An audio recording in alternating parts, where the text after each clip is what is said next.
Buenas noches amigos, soy el doctor Carlos Roa. Ante todo un agradecimiento por haber acudido a la convocatoria y también un agradecimiento a la empresa Mediesper por invitarnos a hablar en este webinar sobre ecografía transfontanelar del recién nacido en la UCI neonatal. ¿Okay? Antes de comenzar, quiero dar una somera explicación de la ecografía transfontanelar para que tengan un provecho de los tres videos que vamos a hacer. Vamos a hacer tres videos, dos videos de la UCI neonatal que resultaron normales, un video de un caso de curso benigno y que puede desaparecer espontáneamente, pero que es raro, y quisiera que lo vieran para que tuvieran un provecho adicional en esta charla que vamos a hacer hoy. Con respecto a la ecografía transfontanelar, fíjense que tenemos dos requisitos. Tenemos un equipo que debe tener modo B y modo Doppler, y transductores que deben ser de superficie de contacto pequeño para que puedan penetrar a través de pequeños orificios como son las fontanelas. Puede ser transductores microconvex, traductor lineal para el campo cercano o traductor vaginal que es microconvex, el cual también es bueno porque nos sirve como una extensión para poder penetrar dentro de la incubadora en fetos que no pueden extraerse fuera de ella. ¿Ves? Dentro de la ventaja de estos equipos Focus, que para llevar al sitio de atención, es que son equipos portátiles. Nos da una amplia información con muy buena resolución de las estructuras cerebrales, normales y patológicas. Nos sirven para controlar la evolución, son de bajo costo y sirven como técnica para pesquisa de lesiones. Dentro de las contraindicaciones de la ecografía transfontanelar no existen las limitaciones que se cierren la fontanela. Una de las indicaciones, la indicación de oro de la ecografía transfontanelar en el recién nacido, es sobre todo en el recién nacido, que está en la UCI o que tiene dificultad respiratoria o que tiene, sobre todo el recién nacido prematuro, menos de 1.200 gramos de peso y menos de 32 semanas de embarazo. Y aquí, como vemos, la patología que es más frecuente en ellos, que por lo general son niños que se asocian a preeclampsia, que tuvieron hipoxia o acidosis, donde la matriz germinal se dilata y se rompe y empieza a tener focos de hemorragia subependimaria, como este que está acá, ahí donde ocurre más frecuentemente, que es la unión caudotalámica. Esto es un corte parasagital de 15 grados. Y fíjense cómo puede progresar a ser incluso hasta llegar a tener, digamos, afectación del parénquima cerebral. Estos son los grados de la hemorragia de la matriz germinal. El grado 1 es apenas solamente la unión caudotalámica, puntual, hiperecogénico, se ve. El grado 2 es cuando ya pasa el ventrículo inodoro dilata. El grado 3 es cuando la hemorragia se extiende al ventrículo dilatando. Y el grado 4 es cuando ya afecta el parénquima cerebral.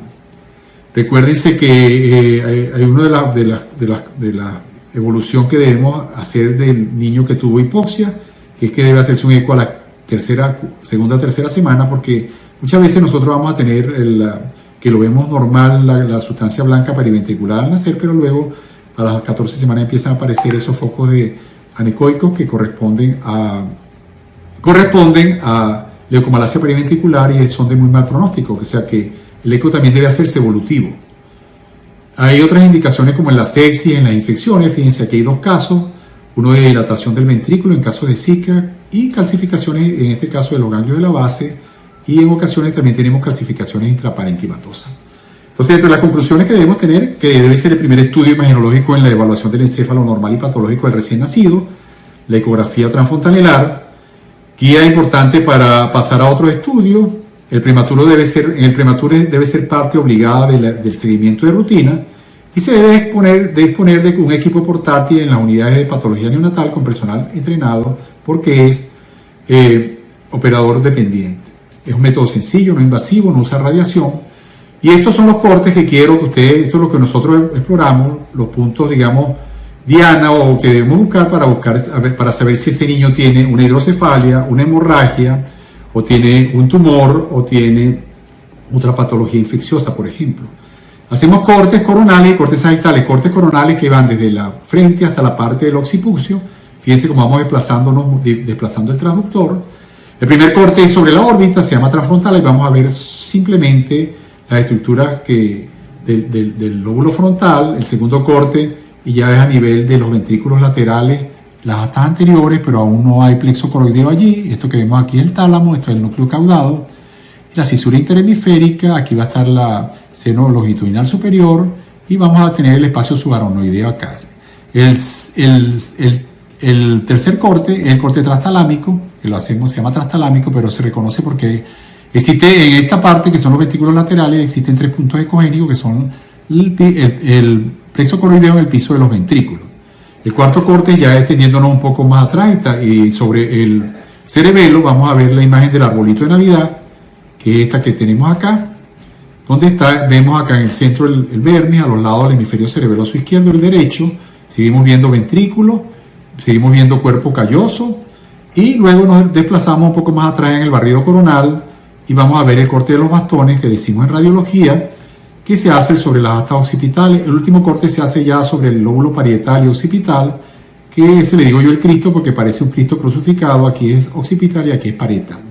Los otros cortes que hacemos son los cortes sagitales, medial, totalmente medial. Aquí vamos a ver toda la estructura media, vamos a ver el cuerpo calloso completo, desde la rodilla al rodete, estos espacios anecoicos y hipoecoicos que son el cabón del septum, el tercer ventrículo, el acueducto de Silvio. Por detrás vemos una imagen que parece como una guitarra, que es el vermis cerebeloso y el tubérculo cuadrigémino. Y hacemos un corte ya de 45 grados, desde 25 grados para ver la unión caudotalámica, que tiene que ver relación con esto que vemos en el corte coronal, que es el sitio donde inicia la hemorragia de la matriz germinal. ¿Ok? Esos son los cortes que vamos a hacer y los que deben ustedes familiarizarse en el estudio que vamos a hacer acá. Ahí estamos viendo todos esos cortes que hacemos en el corte coronal, desde adelante a atrás. Fíjense que están la cisura de Silvio, aquí aparecen los hipocampos, los bastones, y por último terminamos con el Cristo. Y en los cortes sagitales, recuerden, el vermis, los sistemas ventriculares y el cuerpo calloso. ¿Okay? Eso es lo que vamos a ver en el video de hoy. Bueno, muchas gracias, bienvenido, muy agradecido por su presencia.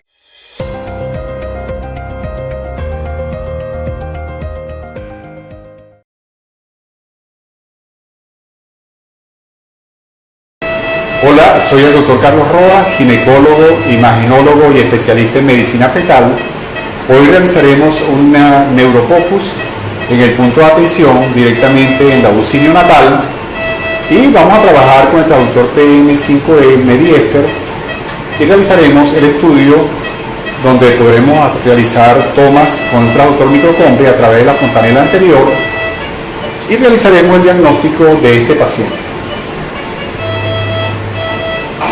Dado que la alarma del monitor y el llanto del niño perturban la explicación, continuaremos con una narración externa del examen realizado. Durante el examen realizamos una serie de cortes, que en este caso los cortes son cortes que realizamos en la ecografía transfontanelar, son cortes coronales y cortes sagitales. Allí acabamos de hacer unos cortes coronales. Y donde nos interesa esa imagen que ustedes ven allá, que corresponde al encéfalo, donde tenemos cerebro, tenemos estructuras de la base como el tallo y el cerebelo. Nos interesa a nosotros siempre tener en mente que tenemos que analizar los espacios, tanto extraxiales como intraxiales, el espacio subaranoideo y el intraxial, que son los ventrículos. Y este parénquima que vemos allí, que tiene estructuras de referencia, como son la cisura interhemisférica. En todos los cortes que veremos tenemos que estar pendiente de ella, tenemos que hacer su descripción, tenemos que describir la relación que tiene la región cortical con la subcortical, los núcleos de la base, pendiente del núcleo caudado, del tálamo y de las estructuras intraventriculares como son los plexos coroideos y el epíndimo. ¿Ve? Aquí hicimos un barrido coronal y pudimos mostrar una visión inicial de lo que es la estructura del encéfalo. Aquí hacemos nuevamente un barrido y damos una explicación viendo desde la parte anterior hasta la parte posterior, mostrando inicialmente los cortes coronales, que los principales son 5 o 6 cortes que hacemos desde la fosa anterior a la fosa posterior. Ese es el primer corte que realizamos, que se llama el corte transfrontal. Es un corte inclinándonos hacia las órbitas. Fíjense que abajo se ven como unos ojos. Ese es el primer corte, el corte más anterior. Y allí vamos a ver, siempre como le digo, manteniendo el norte de revisar la simetría de ambos hemisferios o ambos hemisferios cerebrales, de ambos lóbulos cerebrales, en este caso los frontales. Hacemos una descripción de las estructuras del ecomedio en este caso. Vemos también la parte más apical, que corresponde al espacio subaranoideo, y hacemos una descripción de esa zona que es crítica también, como es la cisura interhemisférica. Ya acá en este corte un poquito totalmente frontal, allá solamente vemos lóbulo frontal, estamos señalando la sustancia blanca subcortical, y algunas cisuras que arrancan allí, como son la cisura del cíngulo, que son esas líneas horizontales que ven arriba, y estamos viendo también las estructuras de la base, como los giros del olfatorio que están directamente sobre esa imagen que tiene como una forma de cuernos de toro. ¿Ves? Entonces sigamos, nos movemos un poquito hacia atrás y hacemos el segundo corte. Fíjense, aparecen ya las estructuras del corte transtalámico y el corte trancaudado. Ahorita estamos en el corte transtalámico. Vemos las estructuras anecoicas centrales alrededor de la cisura interhemisférica, como es las astas frontales del ventrículo lateral, y estamos señalando la cisura de Silvio, que tiene forma de Y. Abajo vemos ya el lóbulo temporal, que estamos señalándolo actualmente, y arriba vemos las estructuras como son las astas frontales, el núcleo caudado, que los acabamos de señalar, y el tálamo a ambos lados, propiamente dicho. Ya en un segundo corte pasamos por esos son los hipocampos, esos que parecen unas invertidas, y pasamos al cuarto corte, que es el corte donde vamos a ver el corte de la fosa posterior, que es el transcerebeloso. Entonces hemos ido de delante a atrás del corte transfrontal, el corte trancaudado, el corte transtalámico, y vamos a ver ahora el corte de la fosa posterior, que se llama transcerebeloso, donde vamos a ver, igualmente seguimos viendo, como le digo, siempre se mantienen las estructuras que observamos, que son las estructuras de la línea media, el espacio intraaxial, que son los ventrículos. En este caso vemos los plexos coroideos en el piso de los ventrículos. Abajo vemos una imagen en estrella, que es el cerebelo, con sus dos lóbulos, el lóbulo, el vermis en el centro. Vemos a ambos lados de esa forma de estrella que está en la parte inferior de la imagen, que tiene una forma como de arbolito de Navidad, que en la parte de abajo es triangular, bordeada por la tienda del cerebelo. Vemos los hemisferios cerebelosos, el vermis en el centro. Arriba vemos la cisterna cuadrigémina encima de la parte superior de la estrella. Pasamos ya a un quinto corte, que es el corte donde vamos a estar a nivel ya más posterior, a nivel de las astas occipitales. Ven esa imagen ecogénica blanca que se ve hacia el lado derecho, es un plexo coroideo. Allí esa corresponde a la zona que llamamos atrio, lo estamos señalando ahora. Esa zona podemos ver si hay alteraciones de la ecogenicidad del plexo coroideo, por ejemplo, como quistes, hemorragias, tumores, que podemos ver. Siempre tenemos que estar pendientes de imágenes hiperecogénicas, como son los tumores, y tenemos que estar pendientes también de imágenes anecoicas, como son los defectos como la esquisencefalia o la porencefalia. Fíjense que siempre tenemos que estar pendientes nosotros de las cisuras, que son esas imágenes lineales que deben ser simétricas, y llega un feto recién nacido como este, que es un niño que habíamos visto hace una semana, y ahí estamos viendo otra vez el corte a nivel transventricular atrás, pero de las astas occipitales. Eso se le dicen, en radiología se habla de los bastones, del corte de los bastones allí en ese caso. Entonces esas son las estructuras que siempre tenemos que estar pendientes cuando hacemos el estudio, ver que no hay ninguna lesión focal o difusa en el estudio. Y la idea de este estudio es que estamos haciendo un point care ultrasound en el sitio de donde está el paciente, que es en la bocina natal, mediante un transductor PM5E de Mediesper, y yendo al sitio con un transductor totalmente portátil e inalámbrico. La ecografía transfontanelar normalmente la hacemos con transductores que son microconvex. Realmente este transductor que usamos es un transductor endocavitario que tiene la ventaja de ser microconvex, que a veces tenemos que el bebé está totalmente crítico y necesitamos hacerlo mediante penetrando a través de los orificios de la incubadora. Este transductor nos permite movernos a distancia, tiene esa ventaja.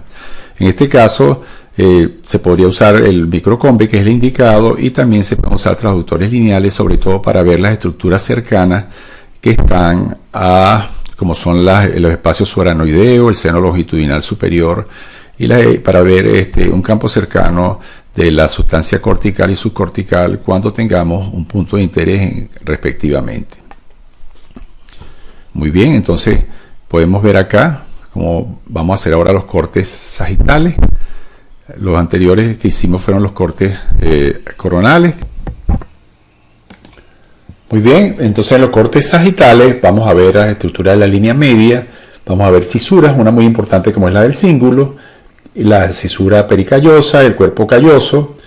Ahí en ese corte totalmente central se están señalando la cisura del cíngulo, esa que se ve festoneada arriba, el espacio que está entre él y esa imagen que es como una oreja, que es el cuerpo calloso, se llama el giro del cíngulo. Estamos señalando toda la estructura del cuerpo calloso desde el rodete hasta la rodilla, y vemos que hay una estructura que tiene forma de guitarra que estamos señalando ahora, que corresponde a los tubérculos cuadrigéminos, a la lámina cuadrigémina. Este es el tercer ventrículo, eso que parece la cabeza de una persona allí. La espalda viene siendo el acueducto de Silvio, y vemos también esa imagen, como le digo, el del cuarto ventrículo y el agujero de Magendie. Detrás, el vermis cerebeloso, la tienda del cerebelo, el complejo tienda tórcula, pues propiamente dicha. En esa zona debemos tener tamaños adecuados de las cisternas en la base, y debemos tener un parénquima totalmente normal, homogéneo, sin lesiones anecoicas que sugieran quistes, que sugieran algún otro tipo de problema allí, ni ecogénicas que sugieran tumores o hemorragia. Continuamos ya buscando un 15 grados para buscar el caudotalámico, la unión caudotalámica, y no estamos en el centro sino en un corte parasagital.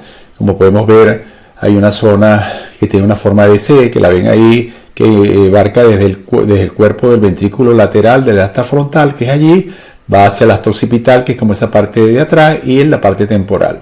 Esa zona es la unión caudotalámica y corresponde a un sitio de sangramiento. Cuando ocurre la hemorragia del recién nacido, sobre todo prematuro, de menor de 1,5 kg, ahí es donde la vamos a ubicar, donde se inserta esa zona ecogénica de la C. Esa es la unión caudotalámica del lado derecho, y luego vamos a buscarla del lado izquierdo.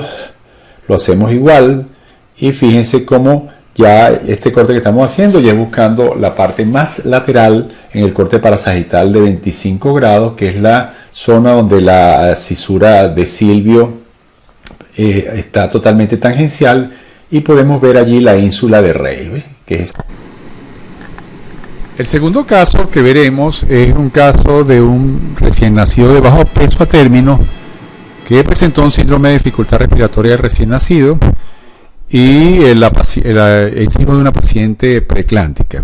Ya el examen en esta paciente fue normal, realmente no conseguimos nada. Lo que vamos a hacer es una estrategia de hacerle un Doppler color y espectral para corroborar la indemnidad vascular de perfusión cerebral.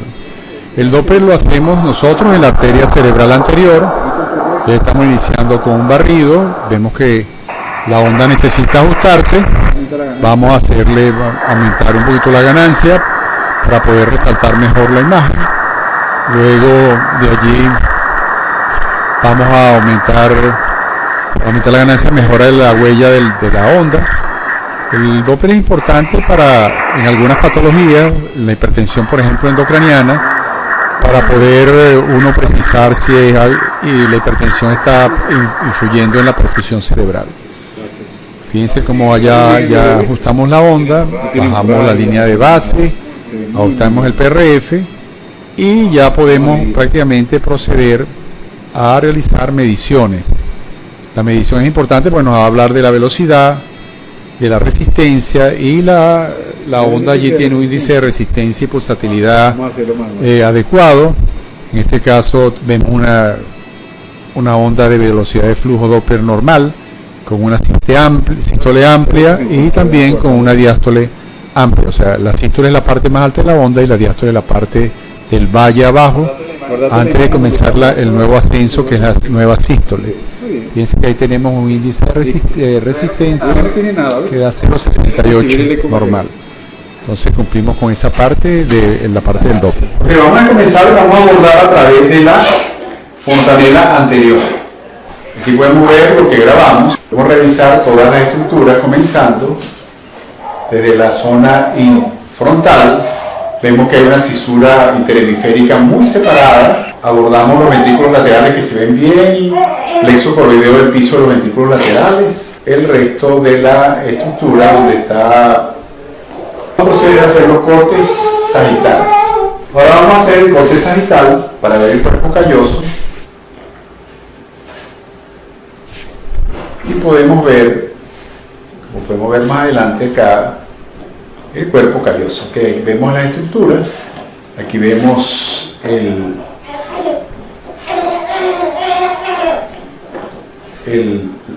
la rodilla del cuerpo calloso, el rodete, todas las estructuras completas, ¿eh? Vemos la cisura del cíngulo, vemos el vértice cerebeloso acá en esta zona, vemos el sistema de drenaje del líquido cefalorraquídeo, donde tenemos el tercer ventrículo, el acueducto del cíngulo, el cuarto, la cisterna magna, y vemos el resto de las cisuras en ese caso. Podemos almacenar alguna imagen ahí. Vamos a salvar la imagen. Bueno, vemos la tienda, que es esta zona que vemos aquí.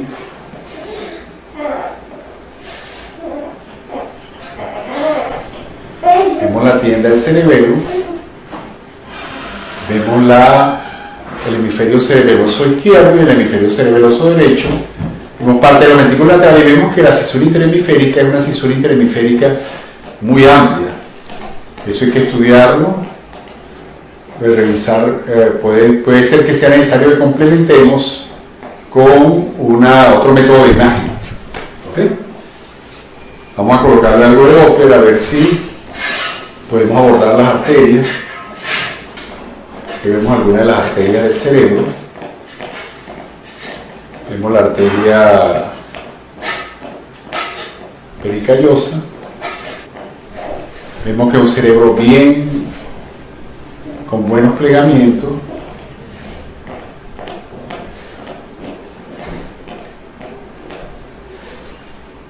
Con buenos plegamientos, y vemos un Doppler color excelente.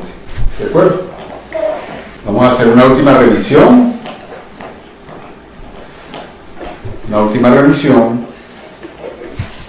Ya que el bebé se ha quedado un poquito tranquilo.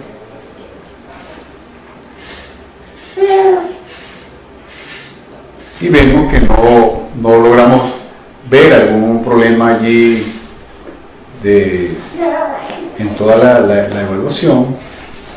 Podemos hacer como un video de todo lo que revisamos. Él lo puede hacer, lo podemos revisar en esa forma.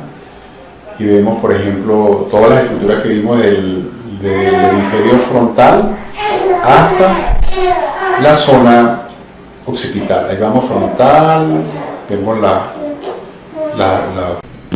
Muy bien, amigos, les agradezco mucho a los que se han mantenido atentos con la charla de hoy. Y vamos ahora a discutir el caso del último niño que se examinó, que se le hizo su neuropocus transfontanelar. Es un niño de 4 meses que fue referido por macrocefalia sin otra particularidad. ¿Okay? Esa es la clínica de él. Aquí, para ilustrar mejor, le coloco el caso del bebé. Esta es la foto del niño y esta es la foto de una neurosonografía normal. Vean las diferencias, ¿verdad? ¿Qué notan ustedes allí? Se nota que la cisura interhemisférica es una de las cosas que resalta y está ensanchada. Una cisura interhemisférica, hay unas medidas que no debe medir más de 1 centímetro entre los dos lóbulos, y la región córtico-cortical tampoco debería medir más de allí. Este niño, entre otras cosas que tenía, que lo pudimos ver, tenía un quiste de plexo coroideo del lado derecho, y además de eso, el examen, cuando hicimos el examen, nos ayudó mucho para hacer el diagnóstico, el Doppler color. Aquí vemos, estamos haciendo un barrido coronal desde la región frontal hasta la región occipital. Fíjense, esta es la región frontal, aquí están las astas de toro, y vemos entonces que hay un ensanchamiento de ese espacio, no solamente a nivel frontal, sino que seguimos hacia la parte posterior, llegamos incluso hasta el cerebelo y a la región occipital y persiste. La vascularización, como les decía, es muy importante. Para entender esto también hay que recordar las meninges. Tenemos la dura madre, que va a estar la más externa, la aracnoide es la segunda capa, y la pía madre, que está sobre la corteza, es la capa más interna. Entre la aracnoide y la pía madre está el espacio subaracnoideo, y el espacio subaracnoideo es el espacio allí que está surcado por vasos. Entonces eso es muy importante, porque cuando vemos también acá en el corte sagital, cuando nos desplazamos del lado derecho al lado izquierdo, vemos que se ve la efusión acá, y esa efusión está surcada por vasos, porque ahí está el seno longitudinal superior, y esto que está acá es los vasos corticales, esta es la pericallosa, y vemos como venas corticales atraviesan ese espacio. Entonces, ¿cuál sería el diagnóstico acá? ¿Dónde está la colección? ¿Es un quiste aracnoideo? ¿Es un higroma subdural? ¿Es un hematoma subdural? ¿Qué posibilidades tenemos allí?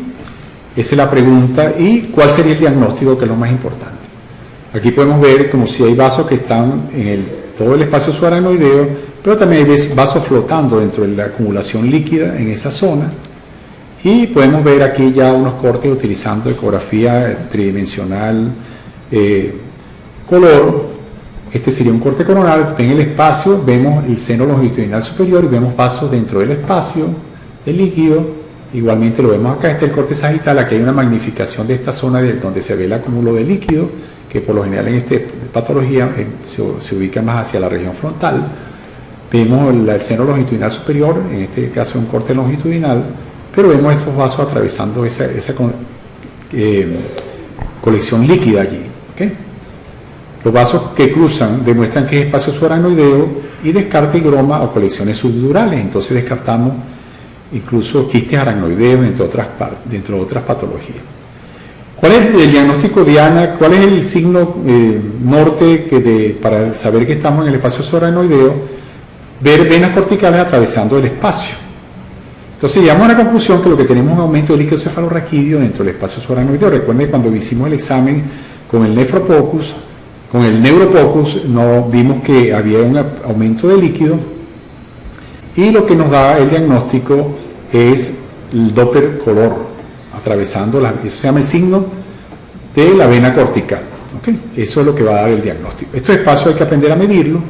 El espacio interlobular, la amplitud de la cisura interhemisférica. Fíjense que aquí se ve el seno longitudinal superior. Este es el exceso de líquido que tenemos allí, la distancia de corteza ósea, corteza cerebral, y la distancia entre el seno y la corteza cerebral deben ser menores de 1 centímetro. Aquí está la bibliografía, y la conclusión que llegamos es que dentro de todas las cosas es muy importante que vamos a tener signos sugestivos de hidrocefalia externa benigna, ¿verdad?